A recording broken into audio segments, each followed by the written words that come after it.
ایک بڑے بزرگ تھے صوفی. اب کوئی ان کا جتنے لوگ بزرگ ہوتے ہیں ان کے کچھ مخالف بھی ہو جاتے ہیں. تو ایک مخالف نے ان بزرگ کے بارے میں یہ کہا کہ تم تو کتے سے بھی بدتر ہو. منہ پر کہہ دیا کہ تم کتے سے بھی بدتر ہو.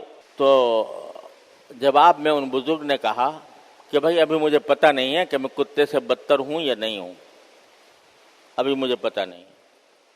اگر اللہ تبارک و تعالیٰ نے مجھے جہنم سے محفوظ کر لیا اور جنت میں داخل کر دیا اس وقت تو مجھے پتہ چلے گا کہ میں کتے سے بہتر ہوں.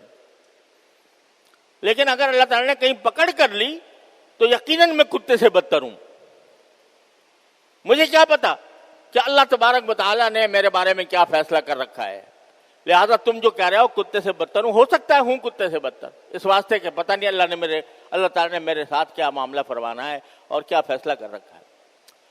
تو جب کوئی اتنا بڑا بزرگ آدمی جو عابد ہے، زاہد ہے، لوگ اس کے پاس رجوع کرتے ہیں، لوگ اس سے ہدایت حاصل کرتے ہیں، وہ بھی یہ کہہ رہا ہے کہ میں کتے سے بھی بدتر ہونے کا احتمال رکھتا ہوں.